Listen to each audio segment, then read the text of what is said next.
প্রিয় দর্শক, আপনাদের সবাইকে স্বাগত জানাচ্ছি আমাদের Bela specialized therapy and rehabilitation centre আমার স্বাস্থ্য অনুষ্ঠানটিতে। আমরা আজকে আমাদের এই অনুষ্ঠানে আমাদের জীবনের খুব স্বাভাবিক কিছু সমস্যা রয়েছে, আমরা প্রতিনিয়তই ভুগছি, যেমন আমাদের ঘাড় ব্যথা, হাঁটুতে ব্যথা, কোমরের ব্যথা, আমরা স্বাভাবিকভাবে যেটা বলে থাকি যে বাতের ব্যথা। এই যে ব্যথাগুলো, আসলে আমরা ব্যথাতে ভুগি না আমার মনে হয় এমন মানুষের সংখ্যা খুব কম। এই ধরনের রোগীরা যারা রয়েছেন তারা কিভাবে এই ব্যথা থেকে নিরাময় পেতে পারেন, যারা আমরা ঔষধ খাই, ব্যথা নিরাময়ক যে ঔষধগুলো রয়েছে বা আমরা যেগুলোকে পেইন কিলার হিসেবে বলে থাকি, এগুলো যে কতটা ভয়ঙ্কর, কতটা ক্ষতিকারক এটা আমরা অনেকেই এখন জানি। আমরা এই ঔষধগুলো ছাড়াই এই ধরনের রোগের চিকিৎসা নিজেরা করতে পারি, নিজেরা সুস্থভাবে আমাদের জীবনযাপন করতে পারি। তাহলে কিভাবে দর্শক, আজকে এই প্রশ্নগুলোর উত্তর নিয়ে এবং আপনাদেরকে খুব অল্প পরিসরে সঠিক সমাধান দেওয়ার জন্য আমাদের স্টুডিওতে রয়েছেন আজকে বিশেষ দুইজন বিশেষজ্ঞ অতিথি। চলুন তাদের সাথে পরিচিত হই। ডক্টর রোকসানা আক্তার, যিনি একজন ফিজিওথেরাপি চিকিৎসক এবং নির্বাহী পরিচালক বেলা হেলথ অ্যান্ড এডুকেশন ফাউন্ডেশন, এবং এখানে উপস্থিত রয়েছেন প্রফেসর ডক্টর জুলকার নাইন, যিনি একজন অকুপেশনাল থেরাপি চিকিৎসক এবং যিনি একাধারে বিএইচপিআই বাংলাদেশ হেলথ প্রফেশনালস ইনস্টিটিউটের হেড অফ ডিপার্টমেন্ট হিসেবে রয়েছেন। আমরা প্রথমেই ডক্টর রোকসানা আক্তার আপনার কাছে জানতে চাচ্ছি, এই করোনাকালীন সময়ে বাত ব্যথায় যারা ভুগছেন এই ধরনের রোগীরা, তাদের কি পরিচর্যা রয়েছে? অনেক ধন্যবাদ আপনাকে এমন সময় এমন একটি টপিক নিয়ে আলোচনা করার সুযোগ করে দেওয়ার জন্য। আমি খুব সংক্ষিপ্তভাবে দুটো কথা বলতে চাই যে কোভিড-19, কোয়ারেন্টিন এবং লকডাউন, এই তিনটি শব্দের সাথে যেটি জড়িয়ে আছে যে আমরা প্রত্যেকে এখন বাড়িতে আছি। বাড়িতে আছি বলতে এখানে আসলে আমরা স্বাভাবিকভাবে যে কথাটি বুঝতে পারছি যে আমরা বোধহয় বাসায় আছি, আমরা বোধহয় সর্বক্ষণে আনন্দ করছি, কিংবা কাজ নেই, খুব রিল্যাক্স আছি, আমাদের কাজগুলো বোধহয় কমে গেছে। আমি একটু ভিন্ন দৃষ্টিতে দেখতে চাই। আমার কাছে মনে হয় যে আমরা এই কোয়ারেন্টিন যে সময়টি আমরা কাটাচ্ছি বাসায়, আমাদের কাছে বিশেষ করে আমি একটু মহিলাদেরকেই এখানে অন্তর্ভুক্ত করতে চাই। বিশেষ করে আমি একটু মহিলাদের কথা বলতে চাই যে যেহেতু কোয়ারেন্টিন কিংবা লকডাউন চলছে, স্বাভাবিকভাবে প্রত্যেকটি বাসায় এখন যে পরিস্থিতিটা যে কাজের মহিলা নেই, কিংবা তাদেরকে একটা স্বাস্থ্য সেফটির জন্য আমরা তাদেরকে হয়তো বা এই মুহূর্তে বাসায় অ্যালাউ করছি না। তো এই ম্যাক্সিমাম লোডটি পড়ছে কিন্তু বাসার গৃহিণীর ওপর, কিংবা যিনি কাজগুলো করছেন। তো এই কাজগুলো, তার মানে সে সচরাচর যে কাজগুলো করতো, তার দৈনন্দিন যে কাজগুলো ছিল তার চেয়ে অনেক বেশি প্রেশার তার উপর পড়ছে। আর এই কাজগুলো করতে গিয়ে আমরা প্রত্যেকেই, ইভেন এই কাজগুলোর সাথে এখন এটা খুব পজিটিভলি বলতে হয় যে প্রত্যেকটি বাসায় ছেলেরাও, যারা পুরুষরা আছেন, তারাও কিছু না কিছু সহযোগিতা করছেন কিংবা অন্তর্ভুক্ত হচ্ছেন কাজগুলোর সাথে। এবং এই কাজগুলো হঠাৎ করে বেড়ে যাওয়াতে আমার কাছে মনে হয় যে আমাদের বাত এবং ব্যথার যে সমস্যাগুলো আছে এগুলো অনেকাংশে বেড়ে গেছে। আর সেই সাথে যেহেতু লকডাউন পরিস্থিতি, আমাদের যে স্বাস্থ্য চিকিৎসার যে সেন্টারগুলো আছে, ফিজিওথেরাপিউটিক যে সেন্টারগুলো আছে, কিংবা রিহ্যাবিলিটেশন যে ট্রিটমেন্টগুলোর যে সেন্টারগুলো আছে, যে হসপিটালগুলো আছে, এবং সাধারণ যে জেনারেল হসপিটাল আছে, প্রত্যেকটি হসপিটালে আমাদের সীমিত আকারে চিকিৎসা সেবাটা চলছে। তো অনেক ক্ষেত্রেই যারা অনেক সিভিয়ারলি অ্যাটাক ছিলেন বাত ব্যথায়, তারা সেই চিকিৎসা থেকেও বঞ্চিত, যেহেতু বাহিরেও বের হতে পারছেন না, সেই চিকিৎসা থেকেও বঞ্চিত। তো এই দুটো কারণ একসাথে হয়ে এই বাত ব্যথার প্রবলেমটি অনেক বেড়ে গেছে। তার মধ্যে একটি প্রধান যে সমস্যাটি আমরা এখন উল্লেখযোগ্যভাবে দেখতে পাচ্ছি, আমার কাছে অনেক ফোন আসে, কিংবা আমার যারা নিকটাত্মীয় আছেন তারা এই পরামর্শটি চান যে কোমর ব্যথাটা বেড়ে গেছে। অনেকে বাসায় বসে কম্পিউটারের মাধ্যমে, দ্যাট মিনস অনলাইনে কাজ করছেন, তার মানে তাকে দীর্ঘক্ষণ কম্পিউটারেও কিন্তু কাজ করতে হচ্ছে, কিংবা অনলাইনে সে বিভিন্ন মিটিং করছে, অফিসিয়াল কাজ করছে, সেক্ষেত্রেও তার উপর একটা প্রেশার পরিলক্ষিত হয়। সেই ক্ষেত্রে দেখা যাচ্ছে তার ঘাড়ের ব্যথা বেড়ে যাচ্ছে, এবং অনেক কাজ করাতে যেহেতু তার চলাফেরাটার মুভমেন্ট বেড়ে গেছে, আগের তুলনায় তার হাঁটু ব্যথাটা বেড়ে গেছে। হাউসহোল্ড যে অ্যাক্টিভিটিসগুলো আছে সেগুলো করতে গিয়ে আমাদের রিস্ট জয়েন্টের ব্যথা কিংবা এলবো জয়েন্টের ব্যথা, দ্যাট মিনস কোনই এবং এই ব্যথাগুলো, কবজির ব্যথাগুলো বেড়ে যাচ্ছে। তো দ্যাট মিনস আমরা আগে যে ব্যথাগুলোতে ভুগছিলাম সেটা তো ছিলই, তার মধ্যে আবারও ব্যথাগুলো বেড়ে যাচ্ছে। তো যেহেতু এই ব্যথাগুলো বেড়ে যাচ্ছে, আমি মনে করি যে এই সময়টিতে বাসায় থেকে এই ব্যথাটাকে আমি কিভাবে ম্যানেজমেন্ট করতে পারি, কি ধরনের চিকিৎসা নিতে পারি, এটি খুবই গুরুত্বপূর্ণ একটি বিষয়। এবং এর জন্য আমি আমার দৃষ্টিকোণ থেকে ফিজিওথেরাপি ট্রিটমেন্ট প্রসিডিওর এই জায়গাগুলোতে বাত ব্যথাটাকে নিরাময় করার জন্য এবং ব্যথাটাকে কমানোর জন্য বাসায় যতটুকু সম্ভব ফিজিওথেরাপি একটি বিশেষ ভূমিকা রাখতে পারে বলে আমি মনে করছি। জি, আপনি বলছিলেন যে ফিজিওথেরাপি বিশেষ ভূমিকা রাখতে পারে, তো এখানে আপনার কাছে যদি আমরা জানতে চাই, যেহেতু বাসায় রয়েছেন যিনি ভুগছেন এই বাত ব্যথায়, সেই জায়গাটিতে আপনি তাকে হোম অ্যাডভাইস হিসেবে কি বলতে চান একজন ফিজিওথেরাপিস্ট হিসেবে? প্রথমত যে ব্যাপারটি সেটা হচ্ছে যে আসলে আমরা বাসায় যে অ্যাক্টিভিটিসগুলো করি, যে আসলে আমরা তো সবাই ফিজিওথেরাপিস্ট হিসেবে প্রফেশনাল হব না, কিংবা সবাই কোনো একজন বিশেষজ্ঞ ফিজিওথেরাপিস্টের কাছ থেকে কিংবা রিহ্যাবিলিটেশন ট্রিটমেন্ট প্রসিডিউর নিয়ে যে বিশেষজ্ঞগণ কাজ করছেন তাদের কাছে গিয়েছি কিংবা দেখেছি এমন না। কেউ কেউ আছেন যে তারা এই ট্রিটমেন্টের সাথে এখন পর্যন্ত শুরু করেননি, আবার কেউ কেউ আছেন যে পুরনো রোগী, তারা একটা সময় যখন লকডাউন পরিস্থিতি ছিল না কিংবা এই পরিস্থিতিটা আমরা ফেস যখন করিনি তখন তারা ট্রিটমেন্ট নিতেন। তো প্রথম দুটো পরামর্শ আমার এখানে, একটি হচ্ছে যারা অলরেডি ট্রিটমেন্ট নিয়েছেন তারা জানেন যে কী ধরনের ট্রিটমেন্ট তাকে দেওয়া হয়েছে এবং কী ধরনের ট্রিটমেন্ট তিনি অভ্যস্ত ছিলেন, করেছেন। আমরা যেটা করে থাকি প্রত্যেকেই আমাদের নিজস্ব জায়গা থেকে, যে প্রত্যেকটি রোগীকে কিছু হোম অ্যাডভাইস প্ল্যান দিয়ে থাকি। তো সেই প্ল্যানটিকে সে হচ্ছে তার বাসায় ইমপ্লিমেন্ট করবে। তার শেখানো যে ট্রিটমেন্ট প্রসিডিউরগুলো ছিল, ইতিমধ্যে নিয়েছেন যারা, চিকিৎসকের সাথে সম্পৃক্ত রয়েছেন, রয়েছেন, তার সাথে যোগাযোগ করে তার ট্রিটমেন্টটা মেইনটেইন করবেন। মোট কথা যেন তারা ট্রিটমেন্টটা ছেড়ে না দেন, কিংবা তারা মনে না করেন যে আমি এখন লকডাউনে আছি না, আমার ট্রিটমেন্টের দরকার নেই, কারণ এইগুলো করতে গিয়ে আমাদের ব্যথাগুলো আরো বেশি বেড়ে যাচ্ছে। আর দ্বিতীয়ত যেটা, যে যারা এখনো ট্রিটমেন্ট পাননি, সেই ক্ষেত্রে আমি বলবো যে অনলাইন প্রসিডিওরে কিংবা তার পরিচিত কোনো কনসালটেন্ট যদি থাকেন তাদের পরামর্শ অনুযায়ী তিনি ট্রিটমেন্টটা শুরু করবেন যতটুকু সম্ভব। একটি বিষয় আমি একটু নিশ্চিত হওয়ার জন্য, যে আপনি বলছিলেন তাদের ব্যথাগুলো বেড়ে যাচ্ছে, আসলে সেটা কি করলে ব্যথাগুলো বেড়ে যাচ্ছে? হাউসহোল্ড যে অ্যাক্টিভিটিসগুলো আছে, আসলে একটা ব্যাপার হচ্ছে যে আমি কোনটাতে অভ্যস্ত ছিলাম কোনটাতে অভ্যস্ত না। এখন আমি যদি এখন একটা এক্সাম্পল দিই, যারা ওয়ার্কিং লেডি ছিলেন, যারা ওয়ার্কিং ওমেন ছিলেন, তারা অনেক সময় দেখা যায় যে আসলে হাউসহোল্ড যে অ্যাক্টিভিটিসগুলো এতগুলো কাজ তারা করতেন না। প্রত্যেকটি বাসায় একজন হয়তো বা কাজের লোকের ব্যবস্থা থাকে, তো যেহেতু তার উপর ওভারলোডেড হচ্ছেন তিনি, ইভেন এই ওভারলোডেড হওয়ার জন্য তাকে অনেক কাজ করতে হচ্ছে, এই কাজগুলো করতে গিয়ে তাদের ব্যথাগুলো বেড়ে যাচ্ছে। জি জি, আর পুরনো রোগী যারা, আমি আপনাকে আসলে আমরা বিশদভাবে জানছিলাম যে বাত ব্যথার বিষয়গুলোতে ফিজিওথেরাপির চিকিৎসা কি হয়। এবার একটু সময় নিয়ে আপনার কাছে জানতে চাচ্ছি ডক্টর জুলকারনাইন, যে আমাদের যে কমন যে বাত ব্যথার সমস্যা রয়েছে, ডক্টর রোকসানা আক্তার বললেন, এখানে আপনার অকুপেশনাল থেরাপির পয়েন্ট অফ ভিউ থেকে এই কমন যে বাত ব্যথার সমস্যাটা, সেক্ষেত্রে কি ধরনের পরামর্শ আপনি মনে করছেন যে তাদের জন্য উপকারী হবে? ধন্যবাদ ডক্টর শামীম। যেমনটি ডক্টর রোকসানা বলছিলেন যে বাত ব্যথা বা বিশেষ করে কোমর ব্যথা, ঘাড়ে ব্যথা বা হাতে ব্যথা, এই যে ব্যথাগুলো ইদানিং খুব বেড়ে যাচ্ছে, বিশেষ করে কোভিডের এই যে লকডাউনের পরিস্থিতি চলতেছে, এই পরিস্থিতিতে যদি আমরা একটু ওনার ওই জায়গাটা থেকে যদি আমরা শুরু করি যে কেন বাড়ছে, ইভেন গবেষণাতেও দেখা যাচ্ছে যে এই মানে অলমোস্ট 80% আমরা বলি যে 80% কারণ হলো যে আমরা কিভাবে কাজ করি, কাজ করার প্যাটার্ন, কাজ করার বিহেভিয়ার, এর মধ্যে অ্যানোমালি থাকে, এর মধ্যে সমস্যা আছে, এই কারণে আমাদের এই ব্যথাগুলো বেড়ে যাচ্ছে। অর্থাৎ আমরা যে প্রক্রিয়ার মধ্য দিয়ে কাজগুলো সম্পাদন করছি প্রতিনিয়ত, এই প্রক্রিয়াতে একটু ত্রুটি আছে। এই ত্রুটিটা যদি আমরা একটু কারেকশন করতে পারি, তাহলে কিন্তু এই যে ব্যথা বেড়ে যাওয়ার যে প্রবণতাটা, এটা কিন্তু কমে যাবে। যেমন আমরা বলতে পারি যে আমরা কি করি, যে কাজ করার সময় রিপিটেডেড অনেক কাজ করি, যে আমরা কাপড় ধুয়ে কীগুলো কাপড়কে ধরে এরকম করে মুচড়াই আমরা, হ্যাঁ, আমাদের দৃষ্টির উপর অনেক প্রেশার পড়তেছে।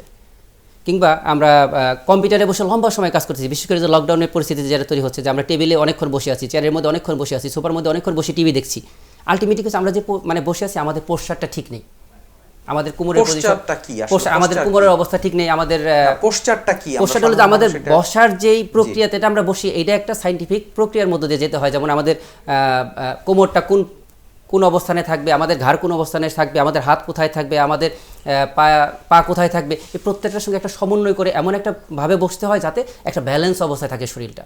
কিন্তু আমরা সাধারণত সেটা মানে ভুলে যাই, মানে যখন আমরা রেস্টে থাকি বা লম্বা সময় ঘরে আবদ্ধ থাকি, এর ফলে আমাদের এই সিমটমগুলো অনেক বেড়ে যাচ্ছে, বিশেষ করে আমাদের এই ব্যথাগুলো বেড়ে যাচ্ছে। তো আমরা যদি সেই জায়গাটা যদি একটু সচেতন হতে পারি যে আমাদের যে বসার যে সোফাটা আছে, সেটা কি যথেষ্ট আমার জন্য আর্গোনমিক্যালি সাউন্ড বা আর্গোনমিক্যালি যথাযথ আছে, আমার কি বেশি নরম কিনা সেটা, না একটা সুন্দর 80 ডিগ্রি কোণ এখানে তৈরি করে কিনা, ঘাটটা কি আমি শুধু কাত করে রাখছি না সোজা করে রাখতেছি, এগুলো যদি আমরা একটু খেয়াল করতে পারি তাহলে কিন্তু এই ব্যথা তৈরি হওয়ার যে প্রক্রিয়াটা কমায় ফেলতে পারি।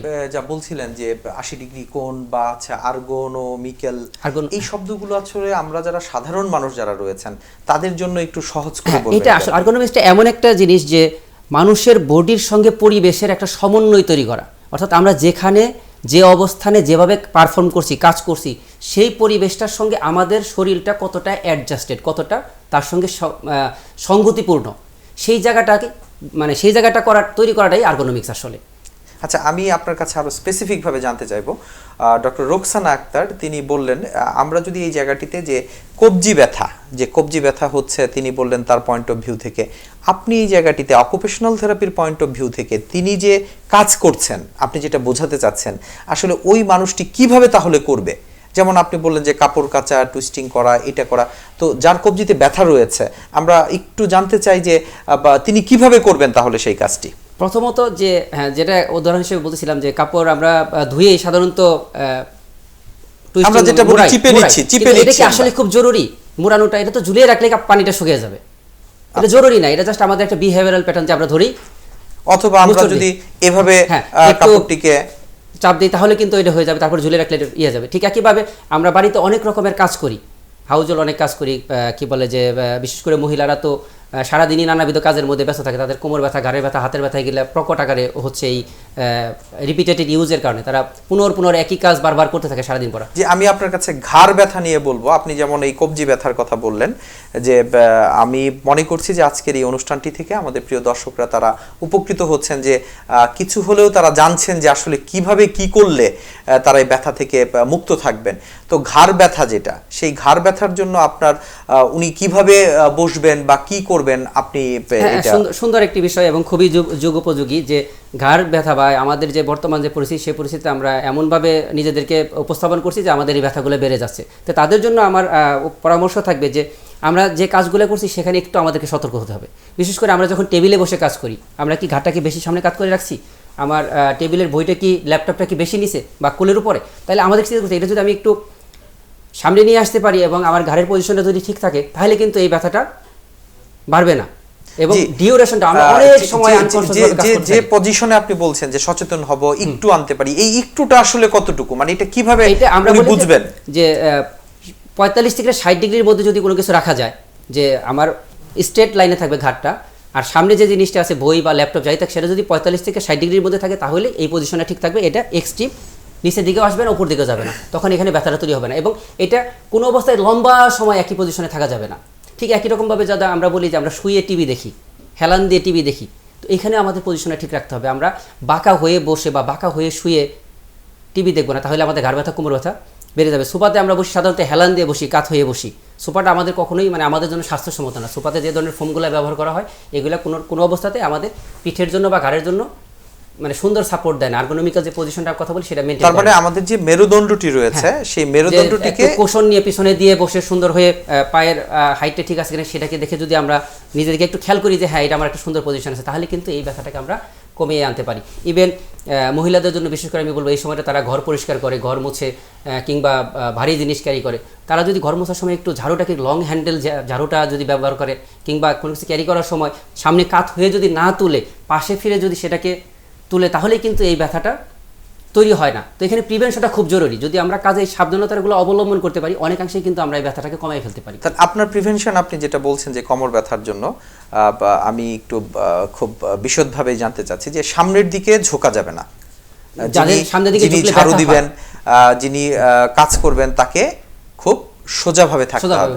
সেক্ষেত্রে তার যে ঝাড়ুটি রয়েছে তার হাতলটিকে আরো লম্বা করে নিতে হবে। এখন বাজারে এই জিনিসগুলো খুব সহজেই পাওয়া যাচ্ছে, যে লম্বা হাতলের ঝাড়ু কিংবা বালতিটা যেটা আমি ক্যারি করবো সামনে কাত হয়ে দুই হাতে না তুলে আমি পাশে ফিরে তুলতে পারি, বা এক পা ভাঁজ করে আরেক পায়ের উপর ভর রেখেও আমরা কিন্তু সেটাকে এই টেকনিকগুলো অবলম্বন করতে পারলে তাহলে ডক্টর জুলকারনাইন আপনার কাছে আমরা আবার আসবো, একটু সময় নিয়ে আমরা জানছি, কারণ যে আমরা মনে করছি যে আমাদের দর্শকরা আসলে এই বিষয়গুলো একটু সময় নিয়ে জানলে হয়তো তারা উপকৃত হবেন, যেহেতু তারা বাসায় বসেও যেন নিজেদের এই চিকিৎসাটুকু নিজেরা করতে পারেন। ডক্টর রোকসানা আক্তার, যেমনটি শুনছিলাম ডক্টর জুলকারনাইনের কাছ থেকে, তো আপনি এখানে যে কোমর ব্যথার রোগী যারা রয়েছেন, যারা ক্রনিক বা দীর্ঘমেয়াদী ব্যথায় ভুগছেন, সেখানে ফিজিওথেরাপিস্ট হিসেবে আপনার অ্যাডভাইস কি থাকবে তাদের জন্য? অ্যাজ এ ফিজিওথেরাপিস্ট এবং আমি রিহ্যাবিলিটেশন যে ট্রিটমেন্ট প্রোটোকলটি রয়েছে, আমি সেই দৃষ্টিকোণ থেকে বলবো যে যারা অতিরিক্ত কোমর ব্যথায় ভুগছেন কিংবা এই ধরনের আগে ছিল না, এখন ওভারলোডিং ওয়ার্কিংয়ের জন্য তৈরি হয়েছে, তো সেই ক্ষেত্রে প্রথমেই যে ব্যাপারটা যে পোস্টারাল কারেকশনটা খুব দরকার। এখানে পোস্টারাল কারেকশনটা বলতে আমি বোঝাতে চাচ্ছি যেটা যে স্পেসিফিক ওয়ার্কের জন্য, স্পেসিফিক ফাংশনের জন্য একটা পজিশন আছে, সেই পজিশনটা মেনটেন করতে হবে। আমরা আরেকটু সহজ করে শুনতে চাচ্ছিলাম। হ্যাঁ, আমি একটু বলছি, যেমন অলরেডি ডক্টর জুলকারনাইন সাহেব বলেছেন এই ব্যাপারে অনেকটুকু, আমি আরেকটু এখানে যোগ করতে চাই। যেমন আমরা যখন একটি কাজ করি, যেমন আমি রান্না করব, তো রান্নার যে লেভেলটা আছে, রান্না করার যে লেভেলটা আছে, আমাদের যেখানে বার্নারটা থাকে, সেই লেভেলটা কিন্তু প্রত্যেকটি বাসায় যে এটা স্পেসিফিক একটা পজিশন আছে কিংবা সুন্দর পজিশন আছে তা কিন্তু না। এখনও আমাদের দেশে যে বিশেষ করে একটু মফস্বল কিংবা গ্রামে নিচে উনুনের ব্যবস্থা থাকে কিংবা বার্নারের ব্যবস্থা থাকে, বসে কাত হয়ে কাজগুলো করতে হয়, এবং এই কারণটি কোমর ব্যথার জন্য অনেক ইম্পর্ট্যান্ট একটি কারণ হয়ে দাঁড়ায়। শহরেও যারা আছি আমরা কিংবা যারা আছেন, তারাও কিচেনের যেভাবে ব্যবস্থাটা করা হয়, যেখানে বার্নারটা রাখা হয়, সেটা অনেক সময় দেখা যায় যে এমন একটা পজিশনে আছে একটু কাত হয়ে কিংবা ঝুঁকে কাজ করতে হচ্ছে। কিংবা অন্য যে অ্যাক্টিভিটিসগুলো আছে, অলরেডি উনি বলেছেন যে আমরা ঘর ঝাড়ু দিচ্ছি কিংবা কাপড় কাচ্ছি, যে অ্যাক্টিভিটিসগুলো করছি, আমরা পজিশনটা ঠিক রাখছি না, দ্যাট মিন্স অনেক কোমর বাঁকা করে কাজ করছি। জি, আমি আরেকটু স্পেসিফিক করে আপনার কাছে জানতে চাচ্ছি যে জুলকারনাইন বলেছেন যে এই জায়গাগুলোতে কিভাবে কাজকে মডিফাই করা যায়। আমি আপনার কাছে ফিজিওথেরাপির কোনো চিকিৎসা তিনি কি বাসায় নিতে পারেন কিনা, বা তাকে যদি কোনো হোম অ্যাডভাইস থাকে, কোনো এক্সারসাইজ আপনারা স্পেশালি যদি তিনি, যেটা আপনি আগে বলেছিলেন যে তার যদি কোনো থেরাপিস্টের কাছ থেকে পরামর্শ থাকে তাহলে সেটা সে কন্টিনিউ করতে পারে, এক্ষেত্রে আপনার কাছে কোনো কমন, যে কোমর ব্যথা হলে কমন কিছু এক্সারসাইজ বা উনি নিজেকে কিভাবে রাখতে পারেন, এটা আমি জানতে চাচ্ছি। আমি একটু অ্যাড করছি, সেটা হচ্ছে যে আসলে ফিজিওথেরাপি ট্রিটমেন্ট প্রসিডিউর, এটা একটা বিশদ আলোচনা। এখানে ফিজিওথেরাপি ট্রিটমেন্টের মধ্যে শুধুমাত্র যে এক্সারসাইজ তা না, ইকুইপমেন্টাল থেরাপি আছে, আরও অনেক কিছু এখানে সম্মিলিত আছে, সেখানে কিছু মডিফিকেশন আছে। তো সব কিছু মিলিয়ে যেটা আসলে এক্সারসাইজ একটা ইম্পর্ট্যান্ট একটা পার্ট, আমার ফিজিওথেরাপি ট্রিটমেন্ট প্রসিডিউর একটা পার্ট হচ্ছে ফিজিওথেরাপির এক্সারসাইজ। তো এক্সারসাইজটা আসলে ওভাবে স্পেসিফিকলি দেখানোটা খুব কষ্ট, তারপরেও আমি একটু যে কথাটা বলবো যে আমরা যখন কাজ করি তখন লং টাইম কাজ করি, আমরা লং টাইম না কাজ করি একটু রেস্ট নিয়ে। যেমন আমরা যখন রান্নাটা করি, একটু হয়তো বা খেয়াল করেছেন যে অ্যাট এ টাইম আমি একই জায়গায় একইভাবে অনেকক্ষণ দাঁড়িয়ে কাজ করছি, সেটাকে না করে আমরা অনেক পেশেন্টদেরকে অ্যাডভাইস দিয়ে থাকি যে ছোট্ট একটি টুল রাখার জন্য, যে একটি পায়ে প্রথমে ওয়েট বেয়ার করবে, 5 থেকে 10 মিনিট পরে কিংবা 15 মিনিট পরে সে আরেকটা পায়ে ওয়েট বেয়ার করে দাঁড়াবে। তাহলে যেটা হয়, এটা কি অনেকটা সিঁড়ির মতো হবে নাকি?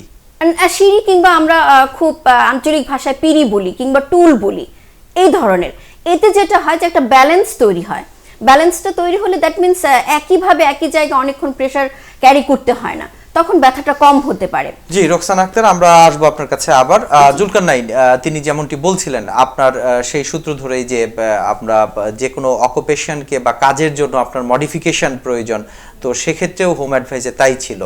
তো স্পেসিফিকভাবে যদি আপনার কাছে জানতে চাই, একজন কোমর ব্যথার রোগী তিনি আসলে তার দৈনন্দিন যে কাজকর্মগুলো রয়েছে, এই কাজকর্মগুলো তিনি কিভাবে করবেন, তার এখানে কৌশলটা কি হবে? আপনি একজন অকুপেশনাল থেরাপিস্ট হিসেবে আপনি কি কৌশলের কমন কিছু অ্যাডভাইস তাকে দিবেন?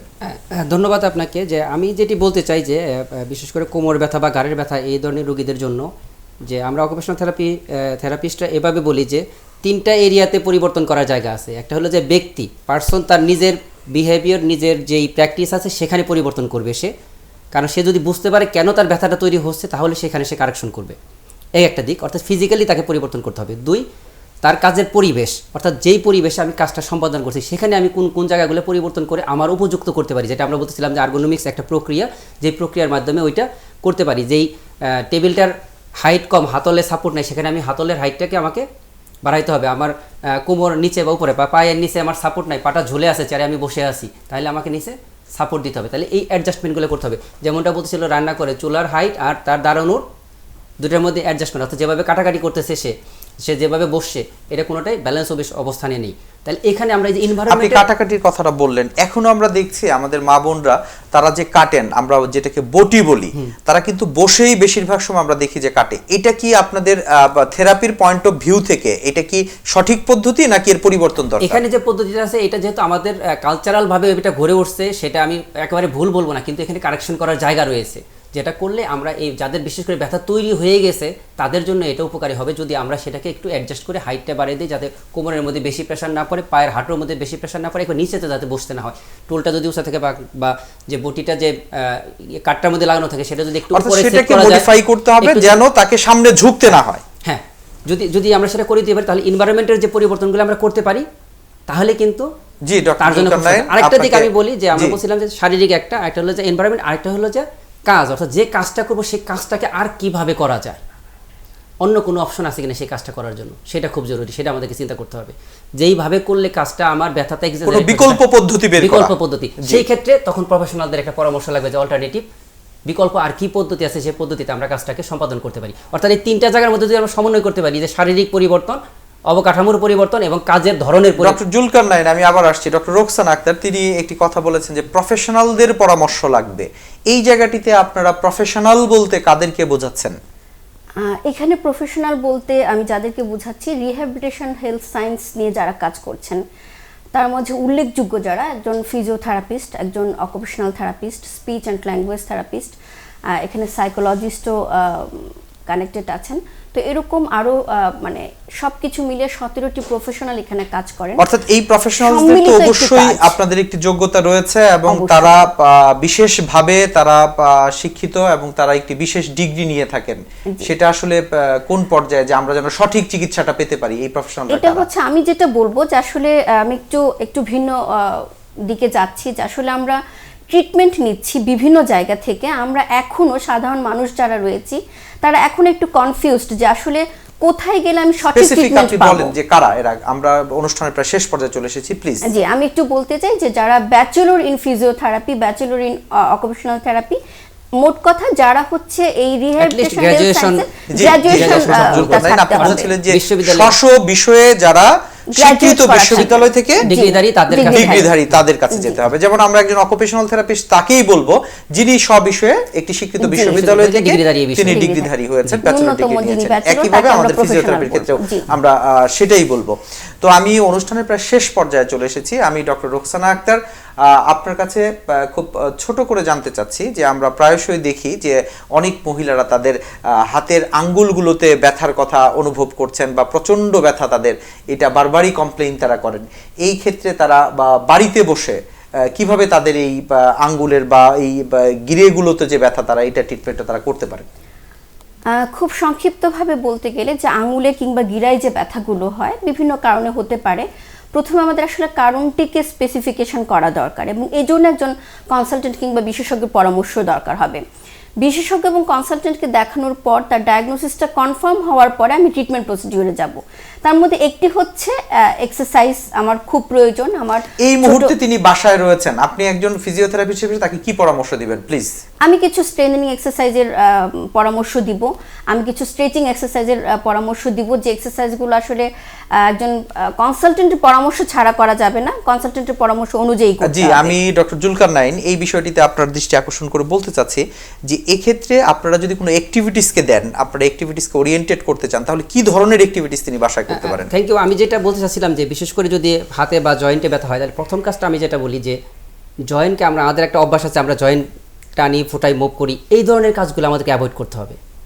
একটু রেস্ট তৈরি করতে হবে জয়েন্টের মধ্যে যাতে ব্যথাটা না বেড়ে যায়। এক্সট্রিম কিছু করা যাবে না, খুব শক্তভাবে কিছু করা যাবে না, ধরা যাবে না।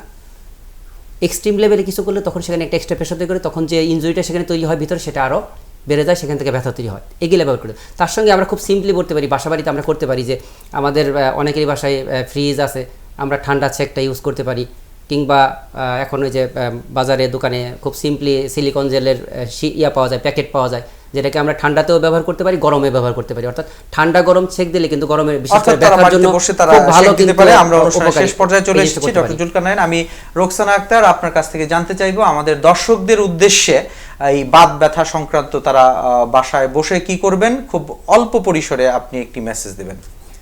আমি ছোট্ট করে যেটা বলবো যে আসলে আমরা যারা ওমেন আছি, যারা বাসায় কাজ করছি, এখন যে লোডটি পড়েছে এটিকে আসলে এই মুহূর্তে একেবারে রিডিউস করা সম্ভব না, কিন্তু যেটা করতে হবে আমরা কিছু ফিজিক্যাল এক্সারসাইজের মাধ্যমে, কিছু ফিজিওথেরাপিউটিক এক্সারসাইজের মাধ্যমে আমরা আমাদের মাসেল যে স্ট্রেংথ তৈরি করা, যে ইমিউনিটি তৈরি করার যে আমরা যে সংকল্পটি নিচ্ছি কিংবা আমরা যে প্রসিডিউরটি চিন্তা করতে চাচ্ছি, আমরা নিজেদেরকে হচ্ছে পরিপুক্ত করব, আমরা নিজেদেরকে ইমিউন সিস্টেমটাকে ডেভেলপ করার জন্য কিছু এক্সারসাইজ করব, কিছু ফাংশনাল যে রোলসগুলো আছে সেটা মেনে চলবো এবং অনিয়ম করে কোনো কাজ করব না। যে আমার এখন 5 কেজি ওজন নেওয়া সম্ভব, আমি 10 কেজি ওজন নেব না, আমি বাঁকা হয়ে কাজ করব না, কিছু সিস্টেম মেনটেন করে আমি বাসায় কাজ করব যেন এই সময়টিতে আমি বাসায় সুস্থ থাকতে পারি, স্বাভাবিক জি থাকতে পারি। ডক্টর জুলকারনাইন, আপনি এই সময়টিতে বাত ব্যথার রোগীদের জন্য স্পেশাল মেসেজ কি দিবেন? আমার মেসেজ একটি, সেটা হলো যে ইন্ডিভিজুয়ালের জন্য প্রত্যেকে রিয়েলাইজ করতে হবে কোন কাজটি কোনভাবে করলে তার ব্যথা বাড়ে, এটা তাকে রিড করা শিখতে হবে, জানতে হবে।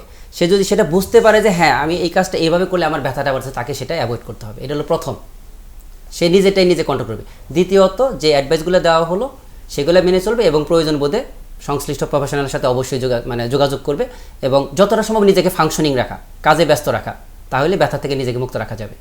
ডক্টর রুকসানা আক্তার, আমরা অনুষ্ঠানের শেষ পর্যায়ে চলে এসেছি। এই পর্যায়ে আমি আপনার কাছ থেকে আমাদের দর্শকদের উদ্দেশ্যে যারা বাত ব্যথায় ভুগছেন, আপনি অল্প পরিসরে বলবেন তারা কিভাবে তাদের বাড়িতে থাকবেন।